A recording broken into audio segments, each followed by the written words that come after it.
Agora nós estamos sendo gravados, tá bom? E aí eu creio que depois a gente vai encaminhar essa aula para vocês, se precisar, tá bom, Joyce? Então, mais alguma dúvida, gente? Acho que eu me empenho aqui no conteúdo e eu esqueço de falar um monte de coisa às vezes, então tem que ir me lembrando aqui. Então, a parte das provas ficou já entendido. Não vou dar trabalhos, porque o nosso curso é muito rápido, é muito pouco tempo, né? Se a gente fizer alguma atividade, a gente vai fazer juntos aqui, por isso que eu pedi para vocês estarem sempre com a câmera e o microfone. Mas o chat já resolve também, ok? Então, vamos voltar a nosso material. Certo. Então, a gente estava falando de substâncias perigosas, né?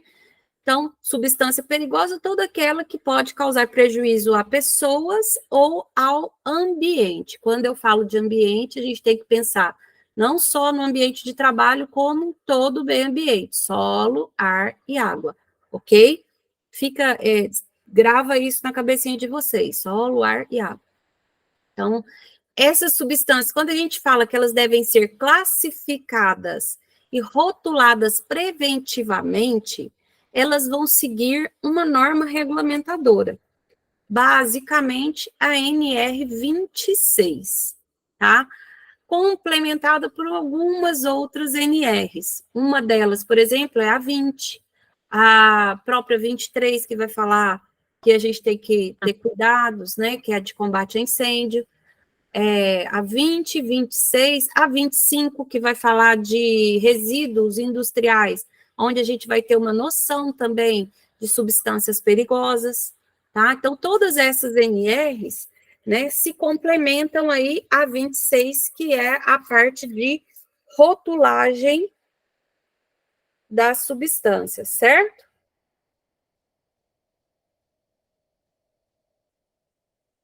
Se eu estiver correndo ou se eu estiver devagar demais, vocês podem falar. Então, para eu trabalhar com armazenagem e manuseio de produtos perigosos, a gente tem que observar alguns fatores importantes. Primeiro deles, sinalização. Essa sinalização, ela tem que começar lá na... Sumiu a palavra. Na embalagem do meu produto. Consegui. Né? No caminhão ou no dispositivo que está carregando o meu produto, até a hora, né, a sinalização de onde eu vou efetivamente receber, guardar e manipular esse produto. Então, essa sinalização, ela não é só de um lado, é de todo mundo, ok? Começando pela própria embalagem. O armazenamento desses produtos em si, onde que eu vou colocar? Em cima da terra? No cimento? O cimento está impermeabilizado? Eu tenho possibilidade de derramamento? Eu tenho dispositivos para coletar esse material caso ele derrame? Meu caminhão está transportando um produto perigoso por uma estrada perigosa. Se ele cair, se ele tombar, o que eu vou fazer, né? Então, tudo isso tem que ser pensado. Utilização dos documentos de segurança de cada produto, basicamente a FISP, um manual de emergências químicas e ficha de emergência, ok? O que é esse manual de emergências químicas?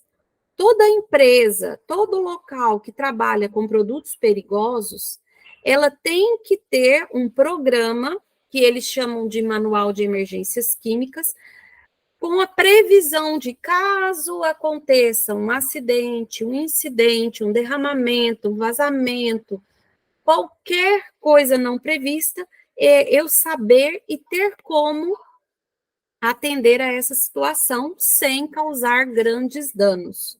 Nem sempre é possível, a gente tem vários exemplos aí, né, gente? De empresas que, mesmo tendo plano de atendimento à emergência, manual de emergência química, e teve catástrofe. A última de grande porte aí foi próprio Brumadinho, né? E outro ponto importante que a gente tem que prestar atenção é a incompatibilidade química. O que eu quero dizer com incompatibilidade química? Produtos que não podem ser armazenados um próximo do outro, um do lado do outro, um perto do outro, porque o próprio gás ou a possibilidade de uma faísca, de uma fagulha, de um vapor, né, entrar em ação com outro, pode causar uma explosão, pode causar um incêndio, pode causar intoxicação, enfim, reações químicas, né? E normalmente vão liberar calor, né, em forma de fogo, ou causar explosão devido à compressão. E aí não é nada bom, né? O que eu entendo por armazenamento? Entenda-se como acondicionamento ou guarda de produtos químicos em qualquer quantidade e em locais previamente preparados para distribuição aos usuários, bem como quantidade de produtos guardados no setor onde o mesmo entrará em processo produtivo, tá? É muito importante eu ter dentro da minha empresa, e vocês vão ouvir em outros módulos do curso falar sobre isso, o meu procedimento operacional padrão, principalmente quando eu falo de produtos químicos. Porque se ele for corrosivo e cair uma gota num trabalhador, causa um acidente grave, gravíssimo. E assim vai com tudo que eu falei, certo? Por isso que é muito, muito, muito importante eu ter a percepção de cada um desses itens que eu falei. Beleza? Aqui alguns exemplos de armazenamento, né? A simbologia de material radioativo, os rótulos aqui, tá? De vários tipos, inflamável, corrosivo, tóxico, enfim, tá? E quando que eu posso colocar um do lado do outro, um junto com o outro? Se eu sei se é compatível ou não, ok? Outras placas de sinalização são comuns em qualquer lugar. Não fume, perigo, não se aproxime, não mexa se você não for instruído, enfim. Cada empresa aí tem ou mais sinalização ou menos, de acordo com o tipo de produto que ela lida, certo? Opa, não foi. Aí. Condições físicas dos locais de armazenamento. Como eu falei anteriormente, eu preciso saber aonde que eu vou guardar esses produtos, tá? Os locais onde eles vão ficar armazenados, gente, tem que ser dotados de piso impermeável, com caimento que favoreça o escoamento de líquidos para canaletas. Normalmente, na área de armazenamento de produtos químicos, a gente coloca canaletas para coleta caso tenha derramamento, e o piso tem que ser impermeável, né? Dessa canaleta, vai mandar essa substância para uma caixa, e normalmente a gente coloca o nome de caixa separadora ou caixa de coleta, né? E ali eu vou conseguir tirar esse produto e fazer o descarte correto ou voltar para a produção, caso seja viável, ele não fique contaminado. Porque se ele ficar contaminado, eu tenho que mandar para uma estação de tratamento ou um descarte correto, para que eu não cause aí também um acidente ambiental, certo? Outras possibilidades. Vou armazenar o meu produto, mas o meu piso não tem queda, não é impermeável, não tem canaleta. Eu posso colocar, hoje existe alguns tipos de, a gente chama de caixa de contenção, eu não sei se seria bem o nome portátil, mas é como se você fizesse uma caixa de contenção ou bacia de contenção. É como se eu tivesse colocado uma bacia embaixo do recipiente aonde eu estou armazenando o meu produto. Se ele vazar, estourar, escoar, enfim, tiver algum incidente, né, e ele derrame, ele vai ficar contido nessa bacia. Muitas empresas estão utilizando esse dispositivo, porque nessa bacia eu não tenho contaminação do meu produto, eu posso voltar ele para o processo produtivo sem grandes gastos, tá?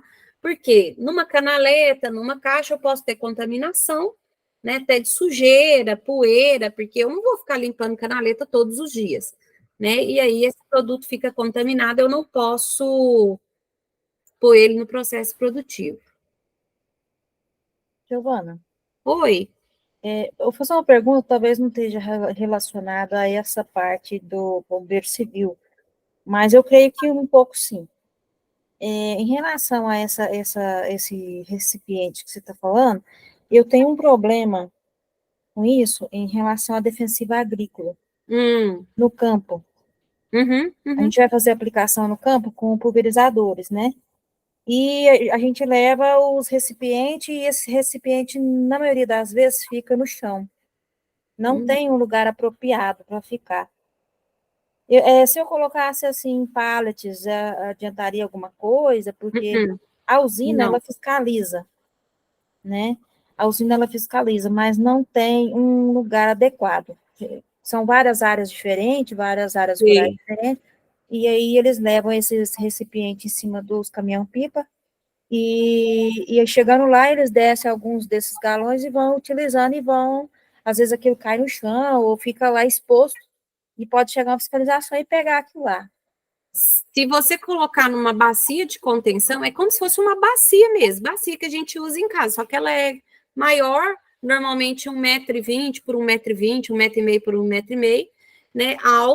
Altinha, igual uma bacia de roupa mesmo, tá?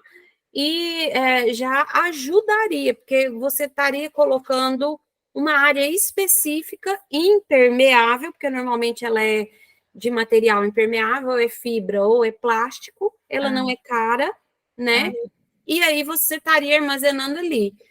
O defensivo agrícola, assim como o herbicida, inseticida, tem vários outros produtos aí dessa gama, principalmente os organofosforados, tem mais alguns outros aí, eles não podem cair no solo direto, né?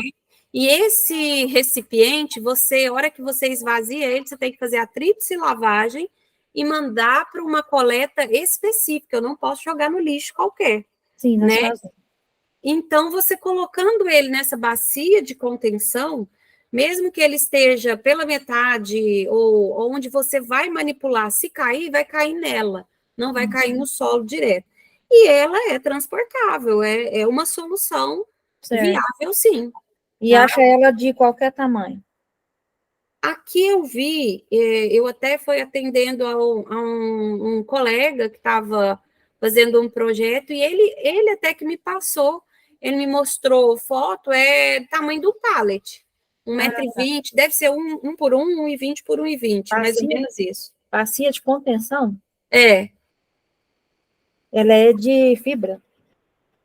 Aqui ele me mostrou, acho que era plástico mesmo, mas eu creio que tem a de fibra também, a de fibra é mais cara. Tá? Quando a gente fala plástico, pessoal, hoje a gente tem uns plásticos mais duros, né, impermeáveis, enfim. Nós temos N opções aí. Responde isso a pergunta, Sabrina? Obrigada. Nada. Mas alguém queria fazer pergunta porque estava aqui uma mãozinha.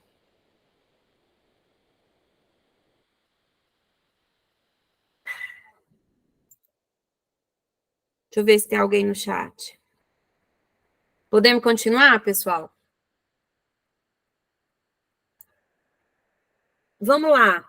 Essas canaletas também tem que estar ligada à rede de tratamento de efluentes ou ir para essa caixa que eu falei para vocês, tá? Ela não pode estar ligada direta no esgoto ou água pluvial normal, certo?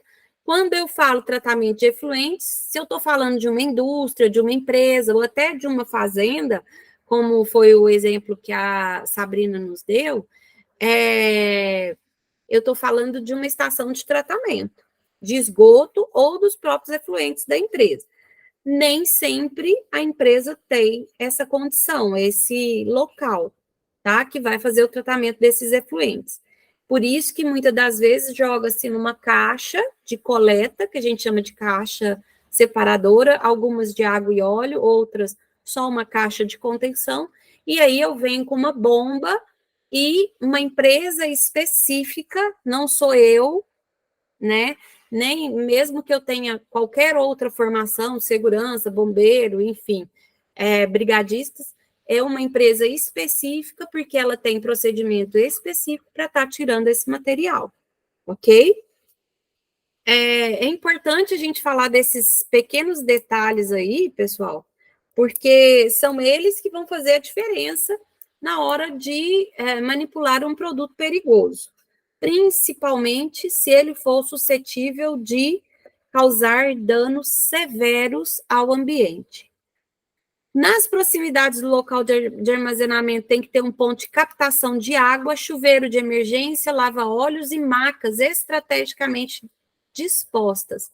Por que isso? Porque quando eu tenho uma emergência química, pessoal, muitas das vezes eu não tenho tempo, né, para estar descontaminando, eu não vou ter tempo para colocar aquela pessoa até que chega o resgate, até que leva para um hospital, né? Tem esse atendimento, ele tem que ser rápido, tá? Por isso que eu preciso aí do chuveiro de emergência ou chuveiro com lava-óleos ou só o lava-óleos, né? E as macas, certo? E essa captação de água é para ligar esse equipamento. Não sei se vocês já presenciaram, já viram ou conhecem um chuveiro de emergência. Chuveiro de emergência, normalmente, ou ele é acionado por uma alavanca ou por um pedal.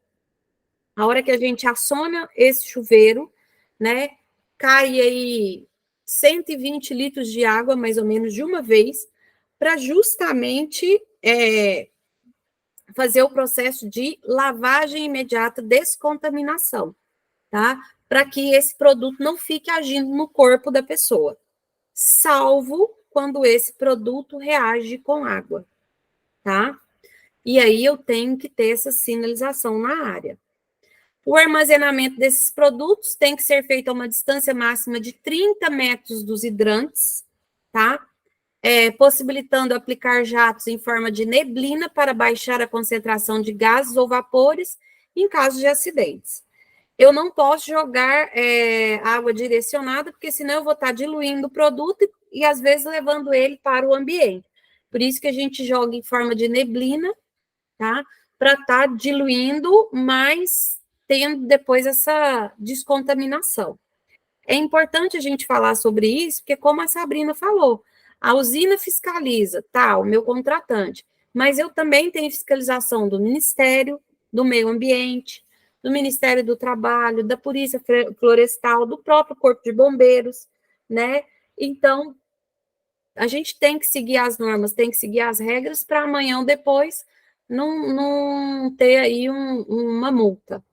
Os locais destinados à armazenagem de produtos químicos têm que ter boas condições de ordem e limpeza. Quem foi meu aluno, principalmente os recentes aí, Alex e Isabel, né, vai lembrar aí que eu falo para vocês que a segurança está baseada em 3 pilares: organização, limpeza e procedimento.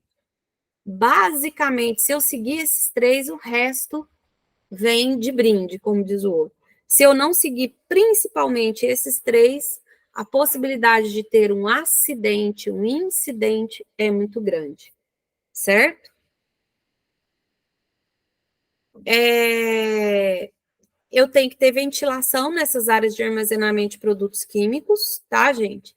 Essa ventilação ela tem que ser eficiente para impedir acúmulo de vapores, porque senão eu posso matar alguém. Por isso que muitas das vezes a amônia, a tubulação de amônia, ela fica exposta ao ar, né? Por mais que vá contaminar o ar e eu ter que evacuar, socorrer pessoas, né? O próprio ar, a própria atmosfera vai diluindo esse vapor.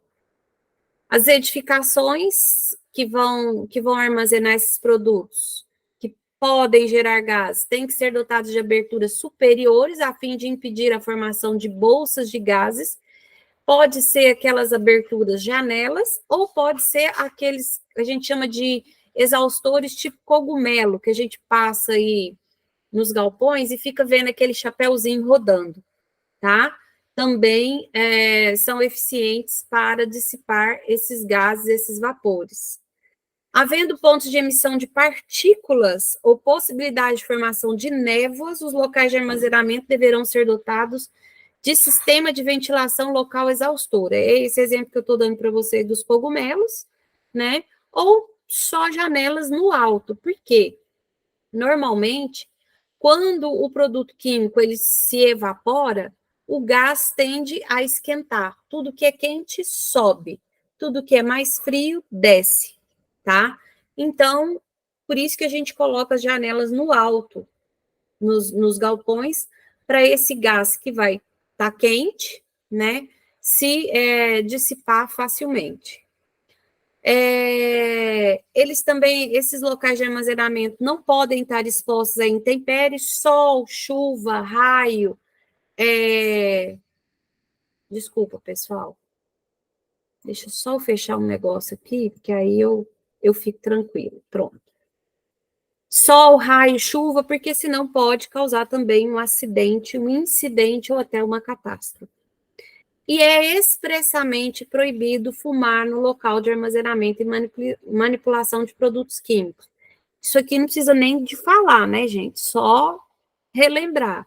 Por quê? Cigarro dentro da empresa é proibido. Normalmente as empresas têm os locais que a gente chama de fumódromo, né? Específicos para fumar. Mas deve-se evitar de qualquer maneira. Alguma dúvida até aqui, pessoal? Tá tranquilo? Tô falando muito? Tô falando rápido? Pode fazer joinha aí que eu tô vendo vocês. Tá tranquilo. Tá bom. Joyce, se você precisar sair, não tem problema não, tá bom? Continuando aí, né? Falando das condições físicas dos locais de armazenamento, ele tem que ser adequadamente iluminado, permitindo a leitura fácil e objetiva da identificação desses produtos e cuidados necessários para a manipulação dos mesmos, o que a gente chama de procedimento operacional. Mas pode ser, a empresa pode colocar também disponível em local visível, de fácil acesso para todos, a própria FISPIC, né? A ficha de informação de produtos químicos, certo? Então, assim, precisa ter um procedimento operacional padrão? Se a empresa tomou como procedimento operacional deixar disponível a FISPIC, tudo bem, desde que o meu colaborador, quem vai manipular esse produto, saiba do que se trata e o que fazer, seja treinado. Senão, não resolve. Não adianta nada eu ter o papel lá, lindo, maravilhoso, e ninguém saber para que ele serve, tá? Então, toda vez que a empresa vai trabalhar com produtos químicos, ela tem que treinar os colaboradores que vão lidar com esses produtos, né? Treinar de que tipo? Orientando, falando o que pode e o que não pode fazer e como fazer. E isso torna-se um procedimento operacional, ok? As instalações elétricas, bem como lâmpadas, deverão estar totalmente vedadas, blindadas, né, que a gente chama de material à prova de explosão, de modo a evitar a ação corrosiva de vapores ácidos ou ignição de misturas inflamáveis, quando os produtos estocados apresentarem essas características. Só um minutinho, pessoal. Não sei se vocês estão escutando uns gritos de uma pessoa aí. Tá ou não? Não? Então tá bom. É meu pequeno. Esses produtos têm que ser agrupados, tomando-se por base a família a qual pertence, evitando-se composição de risco. Aquilo que eu falei, eu tenho que saber a compatibilidade dos produtos. Igual, por exemplo, um exemplo típico que tem em várias empresas. A empresa trabalha com solda oxiacetilênica. O que é a solda oxiacetilênica? Ela usa o oxigênio e o acetileno para formar a chama para fazer a solda, certo? Mas eu posso armazenar o oxigênio e o acetileno junto, que eles são dois que a gente chama de balão ou cilindro, né? Posso colocar um do lado do outro? Não, não posso. Ah, mas eu trabalho com os dois juntos, mas eu não posso armazenar os dois juntos. Porque o oxigênio é oxidante, ele é alimento para combustão, então eu não posso deixar ele próximo de produtos que vão pegar fogo, certo? Que é o caso do acetileno. Então, a gente tem que ter uma distância aí de, no mínimo, 3 metros, tá? Entre o armazenamento dos dois, ok? E assim, tem vários outros produtos. A gente vai ver mais para frente a compatibilidade ou incompatibilidade de alguns. Ah lá, opa, desculpa, pessoal. Giovana, Oi, uma dúvida. pode falar. Eu tenho uma dúvida em relação a esse oxigênio acetileno, a essa questão deles da armazenagem. Explica novamente o que se falou, por quê? Tem um oxidante e o outro é? O outro, ele é comburente. Então, se eu deixo os dois juntos e tiver um vazamento, tem uma faísca, pega fogo e explode, né? Porque o oxigênio ele fica no cilindro, sob pressão. Se explodir, vira, como diz o outro, vira uma catástrofe, Sim. certo? E aí, o ideal é que sejam armazenados com a distância de, no mínimo, 3 metros entre os cilindros, tá? Sim. Evitar de deixar no sol, chuva, intempéries, ok? Ah, eu não tenho essa condição na minha empresa. Faz uma cobertura, certo? No caso, se os dois forem armazenados junto, numa gaiola com piso e tal, mas não pode ficar um encostado no outro, né? Não, não pode. A distância tem que ser de 3 metros. Isso. A reação dele seria o quê? Explosão? Combustão, explosão. Dos dois? Dos dois. Mas vamos supor que tem vazamento só do acetileno ou que seja do oxigênio. Pode ter, se tiver uma faísca ou esquentar muito por causa do calor, pode pegar fogo. Mas separado não tem esse risco? Não, tem o risco de vazamento, mas não tem o risco de explosão e incêndio. Tão grave, abre aspas, né, Sabrina? Porque o oxigênio, ele pode pegar fogo, mas ele não vai ter uma reação tão forte se ele tivesse perto do acetileno. Certo. Uma explosão, entendeu? Entendi. Obrigada. Nada.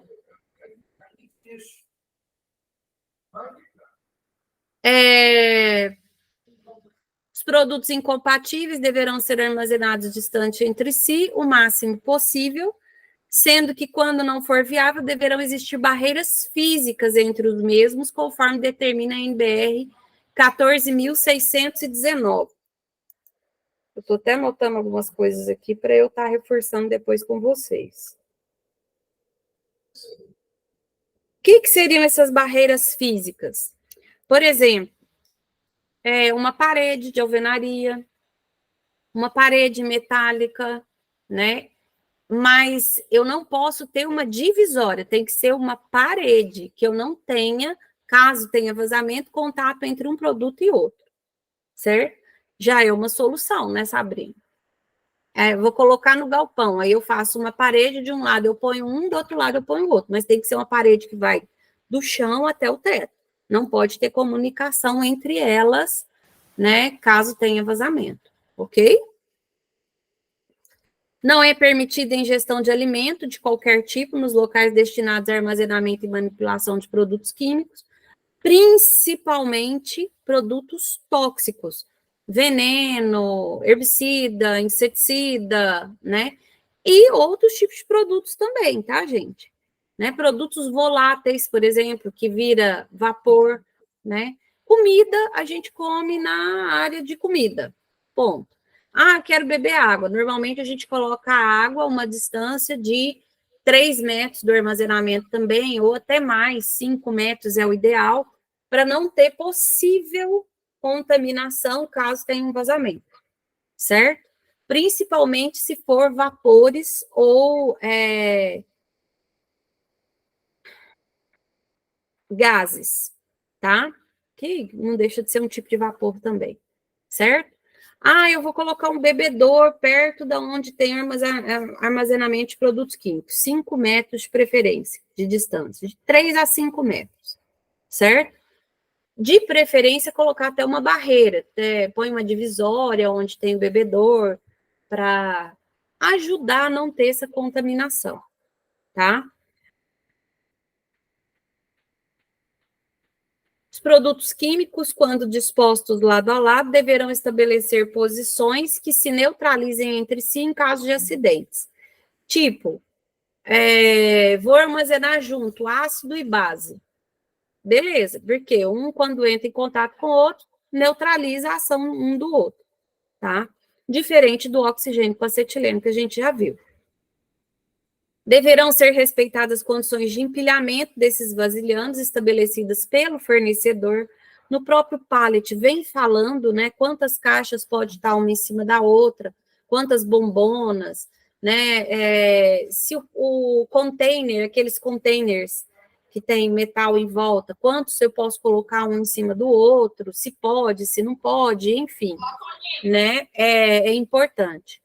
No local de armazenamento, deverá ser feita por parte do usuário uma inspeção visual, a fim de detectar a presença de materiais ou rebarbas que possam perfurar ou cortar esses recipientes.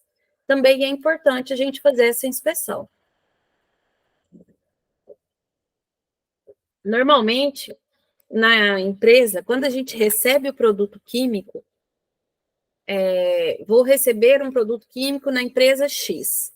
Eu tenho uma pessoa que vai fazer a inspeção, primeiro da embalagem, do rótulo, né? Tudo isso que eu já falei aí da parte de perigo do produto.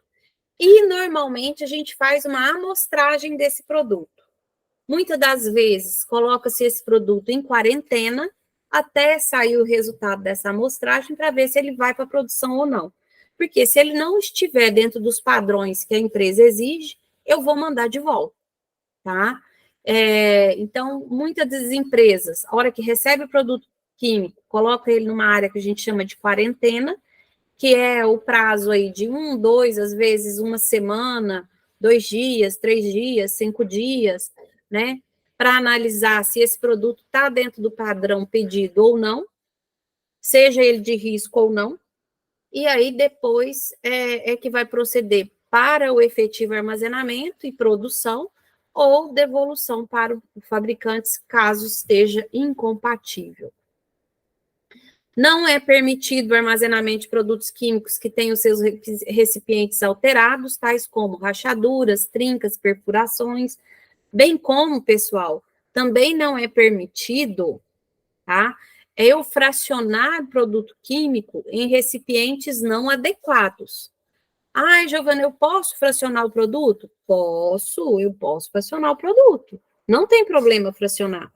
Desde que eu rotule, coloque o rótulo adequado, nome, indicação, se ele é corrosivo, se ele é ácido, se ele é comburente, se ele é inflamável, enfim. Né? Eu tenho que rotular para eu saber que tipo de produto que eu estou lidando, certo? Eu não posso colocar, por exemplo, eu vou pegar um inseticida, vou citar até seu exemplo, tá, Sabrina? Vou pegar um inseticida que eu vou aplicar lá na minha lavoura e colocar numa garrafa de Coca-Cola e mandar o cara levar lá para a lavoura. Não pode, tá? Isso não é permitido.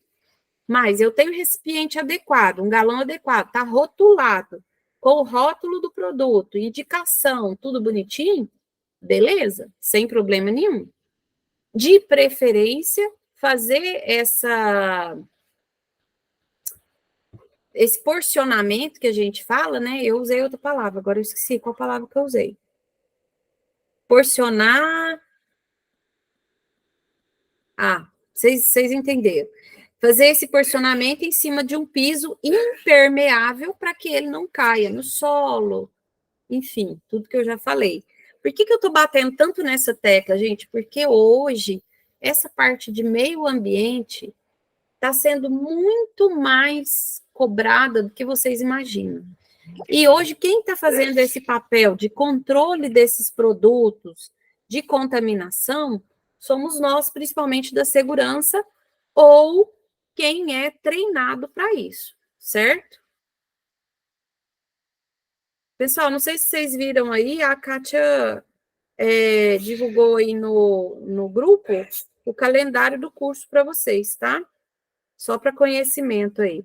Eu fico com o WhatsApp na mão, porque às vezes alguém me chama e eu tenho que responder. Se as embalagens dos produtos químicos fornecidos à empresa não combinarem com as especificações ou características, deverão ser adotadas junto aos fornecedores providências no sentido que venham atender às necessidades da empresa. Um dos pontos que eu falei. Quando eu recebo o produto, eu vou inspecionar, ver se ele tem FISPIC, se ele tem rótulo, se ele tem a sinalização do perigo, que a gente vai ver um pouquinho mais para frente, tá? Para que fique evidente a severidade do risco desse produto, tá? Para que não fique banalizado. Normalmente vem a caveirinha ou a mãozinha, né, que é o corrosivo. A gente vai ver esses pictogramas mais para frente, ok? Manuseio de produtos químicos. Então, nós falamos um pouquinho da armazenagem, né? Agora a gente vai falar do manuseio desses produtos. Armazenar longe de fontes de ignição. Eu tenho lá a minha central de armazenamento dos meus produtos químicos. Eu vou fazer uma solda do lado. Pode? Não, não pode. A princípio, não pode. Mas eu preciso fazer aquela solda. Eu tenho que tomar medidas para que eu minimize o risco. Então, eu vou usar anteparos, eu posso molhar a área, vou colocar um brigadista ou alguém treinado em combate, no caso, pode ser um bombeiro civil, de prontidão, a linha de hidrante vai estar pressurizada, já com a mangueira ali do lado, caso tenha um princípio de incêndio, é só abrir, ou um extintor, tá? Pessoal que fez muito aí vigia de trabalhar quente na parada da Mosaic no ano passado, falou que era direto, tinha princípio de incêndio. Extintor eles usavam quase que todos os dias para apagar princípio de incêndio, tá? Então, é um equipamento que vocês vão ter que ser assim, amigos deles, dar a mão, falar meu irmãozinho, tá? Evitar contato com materiais incompatíveis, de acordo com o que a FISP falar. Transferir somente para recipientes aprovados, foi o que eu falei para vocês. Eu não posso colocar na garrafinha de Coca-Cola e colocar lá na área achando que está tudo lindo, certo? Tem algum tipo de recipiente específico para que eu fale que ele é aprovado? Normalmente, gente, é um recipiente similar ao que a indústria está mandando para você, o seu fornecedor manda. Vamos supor que você recebe o seu produto numa bombona. Eu vou ter um galão, um material parecido com a bombona, com o rótulo, com tudo que eu já falei, tá? Para eu estar porcionando ele. Então, posso fazer assim? Pode. Amarre todos os recipientes receptores. Eu não posso deixar tanto o material que eu recebo, seja ele em bombona, em galão, em saco, em bag, em container, enfim, em garrafas, solto de qualquer maneira, tá? Então, eu tenho que colocar sempre juntos. Por isso que a gente fala assim, amarre os recipientes, para que eles não fiquem soltos e causem aí um derramamento, por exemplo. Limpe respingos e descarte o lixo de maneira apropriada.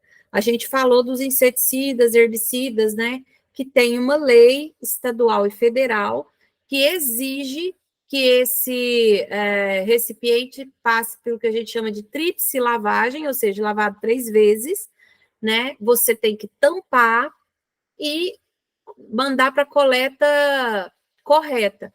Aqui em Uberaba, por exemplo, a gente tem uma central de coleta de envases de produtos desse tipo, né? De vasilhames, certo?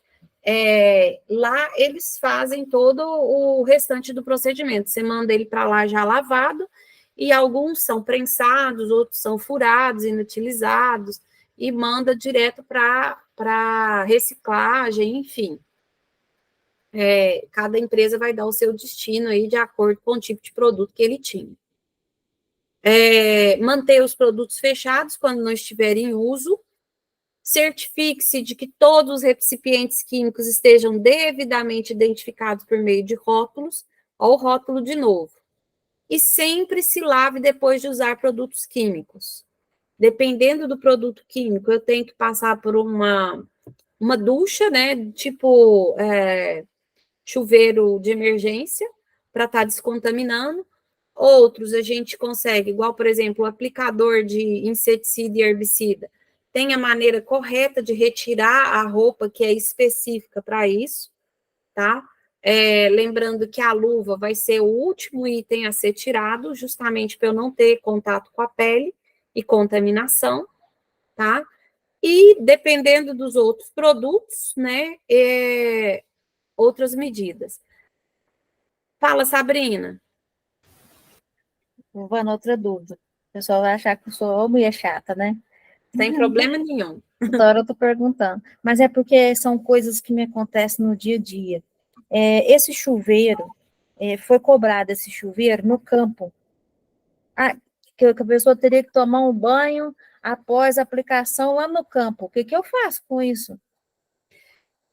Eu já vi, Sabrina, alguns dispositivos, tipo, e aí eu vou citar um exemplo aqui que eu já vi para trabalhadores rurais, que tem aquele banheiro portátil. Eu já vi o chuveiro portátil, que é acoplado às vezes a um ônibus ou a um caminhão, né? Seria uma possibilidade. Você acha correto colocar um chuveiro de emergência no caminhão-pipa? A água dele sendo de represa?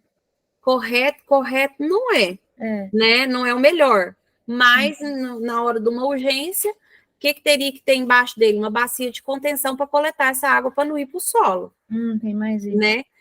Agora, o mais correto é eu ter uma central, são duas centrais na área do campo. Uma é o que a gente chama de preparo de calda, que é onde eu vou diluir o herbicida, inseticida, ou sabe-se lá o que você vai aplicar lá, pode ser fertilizante, enfim, né? E a outra é a área de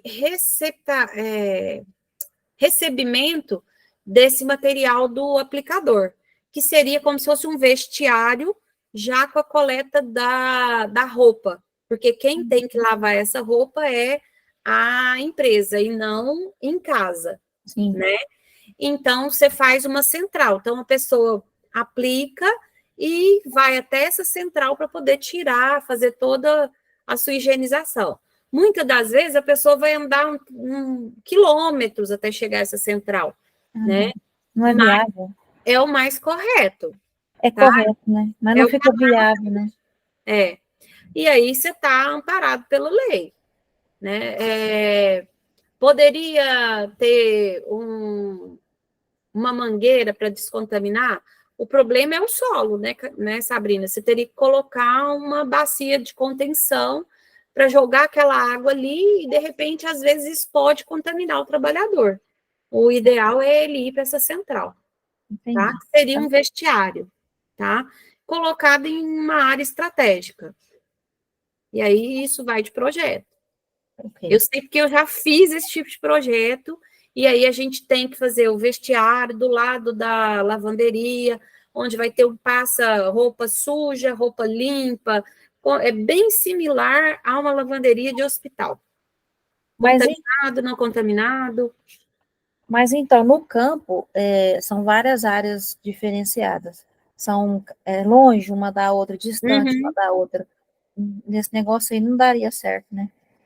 Pois é, eu teria que ter uma central num local estratégico, né? Que atenderia todas as áreas, né? Agora o lava-óleos no caminhão-pipa, o chuveiro de emergência, poderia ser um dispositivo, sim, a ser utilizado, tá? Até porque, na hora de uma emergência, aquela água, mesmo que ela vá para o solo, depois você descontamina o solo, porque você já está aplicando nele também, né? O herbicida, inseticida. Eu posso ter esse argumento, né? Pode. né? Claro que você não vai, você está usando água para diluir, você não vai estar contaminando o solo com concentração, não vai ter uma concentração para É chegar a mínima, né? solo, É né? mínima, É né? mínima, né? Entendi. É claro que você vai utilizar isso em caso de emergência, Sim, né? tá. Então, tranquilo. Agora, dá uma pesquisada depois se tem o chuveiro de emergência, tipo o banheiro portátil que tem para o pessoal da colheita. Porque eu acho que tem, eu acho que eu já vi alguma coisa relacionada a isso. Banheiro portátil? É, de emergência para o campo. Porque imagina, igual você falou, são quilômetros de distância, até que a pessoa chega numa central, já contaminou, já ardeu, já queimou, já às vezes até ficou cego, dependendo, né? E você tendo esse dispositivo do lado do caminhão, que normalmente acompanha o trabalhador, já ajuda muito, Sim, né? É uma tá, possibilidade, sim, tá tá? bom. Obrigada. Nada. 8 e 6. Sempre se lave depois de usar os produtos químicos. Como eu dei o exemplo para a Sabrina, na empresa também, gente, a mesma coisa. Estou lidando com um produto potencialmente tóxico ou contaminante, né? Essa empresa tem que ser responsável por lavar aquele uniforme, tá? Não, eu não posso levar para casa e lavar junto com a minha roupa. Tem empresas que fazem isso, viu, gente? Então, não pode, é proibido. Até por causa de problemas de pele, né? Intoxicação e assim vai, tá? Então, é importante a gente prestar atenção nisso. Ah, Giovana, mas eu vou trabalhar só com urgência, emergência, eu vou ser bombeiro civil. Tem nada a ver com isso? Tem sim. Porque se você estiver fazendo atendimento a uma emergência, esse uniforme que você fez esse atendimento na empresa não pode ir para sua casa. A empresa tem que descontaminar ele. Ah, eu não tenho uma lavanderia na minha empresa. A empresa tem que coletar esse material, colocar num recipiente estanque, num saco, tá? E mandar para a lavanderia, que seja, tá? E avisar para a lavanderia que aquele material ali é contaminado, certo? Importante isso, viu, gente? Nunca cheire nem prove o produto químico para identificá-lo. Se não tem rótulo, gente, manda para o laboratório. Ah, vou cheirar aqui. Ah, cheira e cai morto já, né? Não pode. A gente brinca, mas são realidades que vocês podem enfrentar. Conheça todos os procedimentos e equipamentos de emergência. A gente vai ver alguns mais para frente, tá? Mais para o final do módulo, tá? Mas o que poderia ser esses equipamentos de emergência? EPIs, tipo macacão impermeável, bota de borracha, luva, máscara autônoma, máscara com filtro, óculos ampla visão, que é aquele que parece de nadador, ou máscara total, né? Que a gente tem a máscara com filtro e óculos, tudo junto, né? Enfim, máscara de ar mandado, que é a tipo do mergulhador, que tem oxigênio para eu poder me aproximar. Hoje tem alguns macacões impermeáveis, além do Tyvek, que a gente conhecia só o Tyvek, hoje o próprio Tyvek ele foi se modificando. Na última feira de segurança que teve, tinha os macacões triplos, com 5 camadas, 6 camadas, inclusive anti-chama, para atender a derramamentos químicos, enfim. Vai depender do que a empresa vai ofertar para os colaboradores, tá? E os próprios equipamentos, gente, não só de prevenção e combate, mas, por exemplo, o hidrante pode ser utilizado para auxiliar na diluição, por exemplo, de um componente químico por causa de um derramamento, por causa do resfriamento, por causa da possibilidade de combustão, e assim vai. Então, por isso que é importante eu conhecer a FISPIC ou o tipo de produto que tem na minha empresa, tá? E como que eu conheço isso? Através da FISP e do próprio rótulo do produto. Tem dúvida? Vai na internet. Gente, hoje a gente tem, né, o nosso querido Google, nosso celular, a gente consegue saber tudo em qualquer lugar, tá? Isso aqui é uma mão na roda para todos nós, principalmente nós profissionais que temos que lidar diretamente com esses riscos, certo?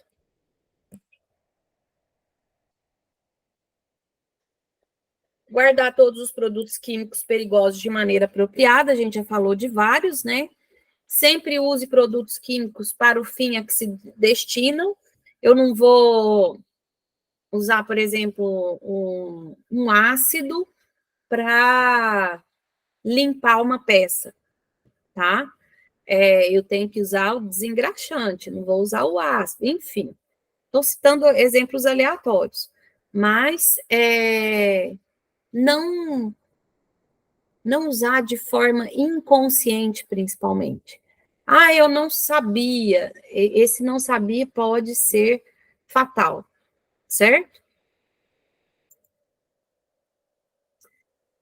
Alguns itens de observância no uso de produtos químicos são importantes a gente observar. Os produtos químicos extremamente voláteis deverão ser manuseados em capela ou em local devidamente ventilado e com uso de respirador adequado, ou a máscara com filtro ou respirador autônomo. O que eu estou falando de produtos extremamente voláteis? Um exemplo, por exemplo, é o carbureto, tá? Que ele é sólido, se você deixar ele aqui no ar, ele vai virando vapor, tá? Que pode ser combustível, pega fogo, explode, certo? Então, eu tenho que ter um local específico para manusear esse tipo de produto, tá? Eu citei um exemplo, tá, gente? Nós temos N produtos. Outro ponto importante, todo produto químico, a gente tem que conhecer a sua origem. Alguns produtos químicos são controlados, por exemplo, pelo Exército. Vou citar um exemplo aí que todo mundo acha que é um produto inofensivo, a soda cáustica. Eu acho que agora ela deixou de ser controlada, mas ela era controlada pelo Exército. O que acontece quando eu tenho um produto controlado pelo Exército? Eu também tenho que ter um programa que eu faço para minha empresa, né, que seria um programa irmãozinho do plano de atendimento à emergência, que eu vou mandar para o Exército para ele autorizar ou não eu ter aquele produto na minha empresa. Normalmente, esses produtos controlados pelo Exército é porque eles são ou gatilhos ou são utilizados para fins escusos, vamos colocar assim. Falei difícil, né? Produtos tipo pólvora, produtos que, se eu colocar junto um com o outro, causa explosão, principalmente para explodir caixa eletrônico, fazer roubos aí, esses roubos loucos que o povo anda fazendo por aí. Por isso que os produtos são controlados pelo Exército. Observar os rótulos desses recipientes, verificar se os chuveiros lava-óleos de emergência estão funcionando. Isso é função de nós da segurança ou vocês como bombeiro civil contratado da empresa, tá? Às vezes a empresa não tem um profissional de segurança ou ela conta com o conhecimento de vocês, bombeiro civil, para estar atuando em emergência. Então, é função de vocês fazer essa inspeção, no mínimo, para falar pouco, semanal, tá? Como que eu faço a inspeção no chuveiro lava-óleo? Gente, eu aciono ele uma vez por semana, tá? Eu olho se não tem oxidação, se não tá verdinho, não tem aquele limo, se os buraquinhos não estão entupidos, porque se tiver, tem que fazer manutenção, tá? Dependendo da área, eu tenho que lavar, eu tenho que limpar, porque acumula poeira, acumula sujeira, enfim, cada caso é um caso. Não armazenar produtos químicos por ordem alfabética, respeitando a incompatibilidade dos produtos. Isso aqui acontece muito no almoxerifado. O chefe do almoxerifado quer organizar tudo bonitinho, né? e às vezes ele não conhece os riscos desses produtos. Então, ele tem que ser orientado. Respeitar as sinalizações do ambiente. Se a placa está falando X, eu tenho que fazer X. Se está falando Y, eu tenho que fazer Y. Eu não vou ir contra o que a placa está sinalizando.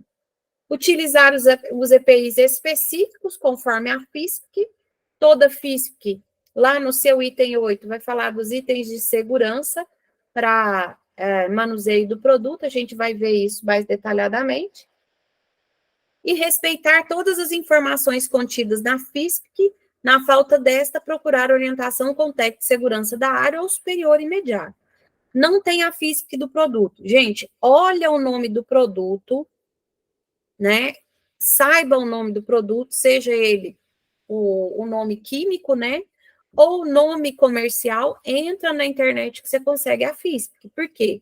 A FISP é um documento de domínio público.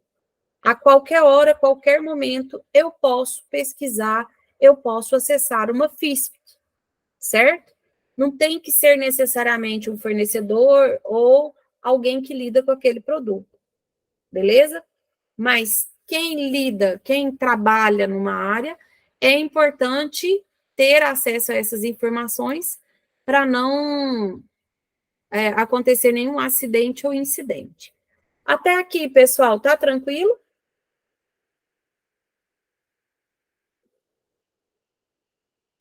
Daniela, César, pode falar lá no chat, pode pôr um ok. Ah, tá. Beleza.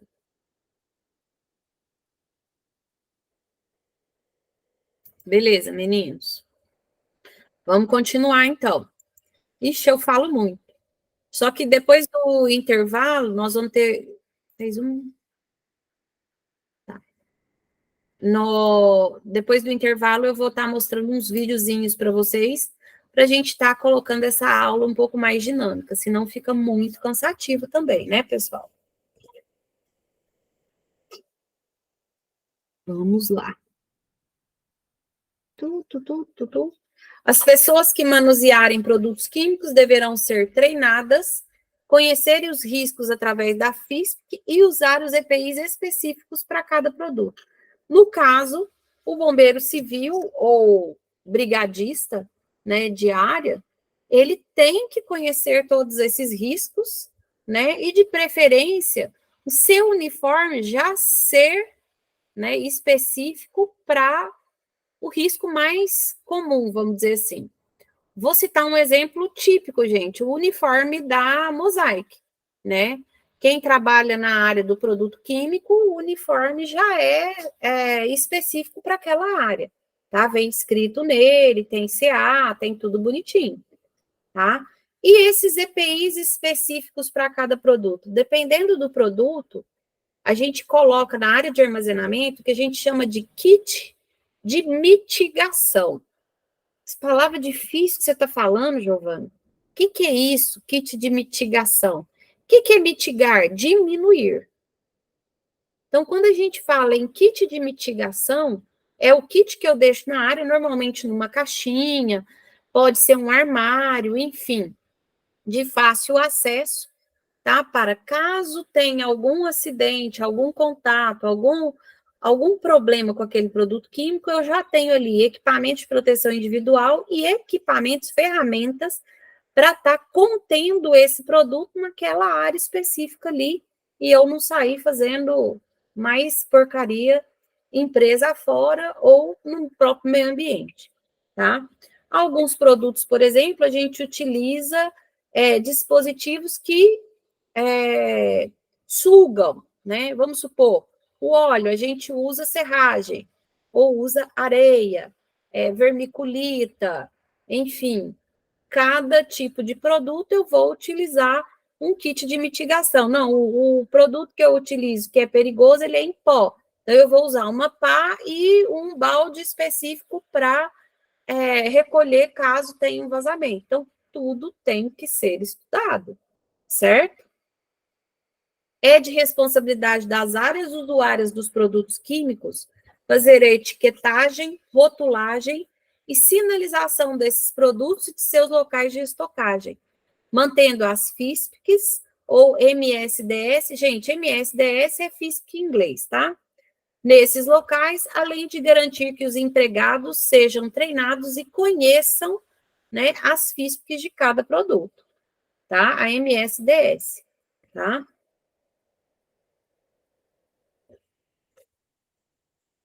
Essa FISP ela tem que ficar acessível a esses colaboradores, principalmente os que lidam diretamente com o produto ou quem faz atendimento à emergência no caso de vocês, beleza? Não adianta ter só a FISC, vocês têm que ser treinados, orientados a para que serve, o que eu vou ler ali naquela ficha, para eu saber o que fazer na hora de uma emergência, tá? Não adianta nada eu chegar, falar assim, ô Daniela, aqui na área tem a FISC, qualquer dúvida você lê. O negócio está lá explodindo, você vai ler FISC? Não adianta, né? A partir do momento que você vai para a área que tem o produto químico, você vai dar o treinamento para o seu colaborador. O treinamento relacionado à FISC, pessoal, ele é específico, porque o produto químico que tem na minha empresa não tem na do Alex, não tem na da Isabel, não tem na da Sabrina, então cada empresa tem um produto, então eu vou treinar de acordo com o produto que eu utilizo, certo? Então esse treinamento, ele é um treinamento rápido, não é um ano falando do produto, né? E quem dá normalmente esse treinamento é o responsável pelo uso desse produto, ou engenheiro químico, ou técnico em química, ou, enfim, quem vai lidar diretamente com esse produto, certo? Ou o técnico de segurança que tem essa função, ok? Nós vamos falar um pouquinho da sinalização para armazenamento de substâncias perigosas. Até aí, a gente falou do armazenamento e do manuseio. Alguma dúvida, pessoal?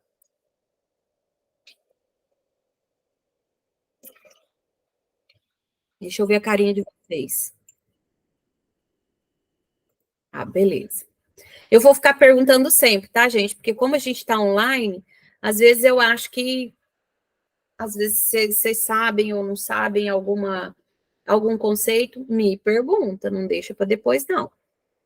Eu vou parar a apresentação aqui para mostrar um vídeo para vocês, ok? Eu tenho que abrir ele, só um minutinho.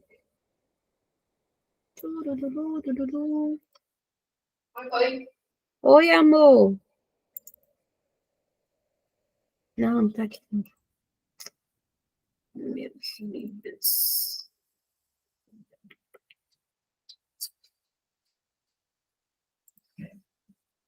Eu esqueci de deixar os vídeos. Achei.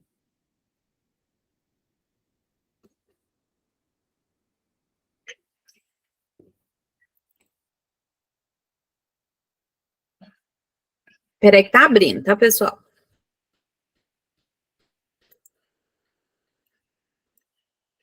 Deixa eu ver se ele tá.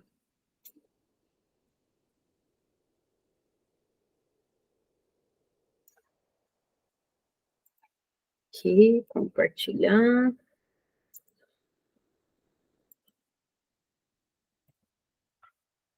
Tá todo mundo vendo uma tela preta?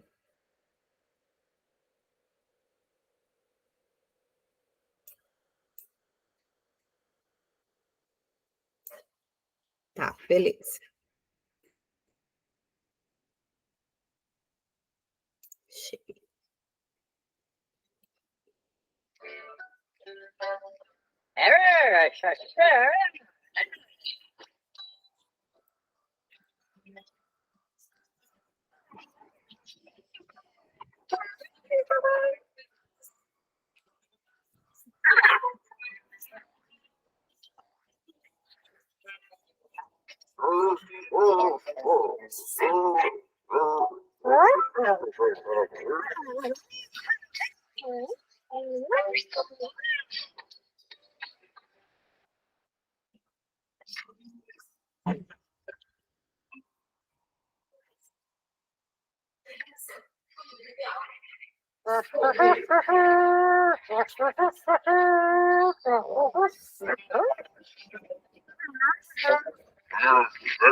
Gostaram, pessoal? Nós vamos dar um intervalo agora, tá? 8h40, 9 horas a gente retorna, ok? Aí, das 9 a gente vai continuar mais um pouco e logo depois a gente termina. Beleza, pessoal? Obrigada, viu? Beleza.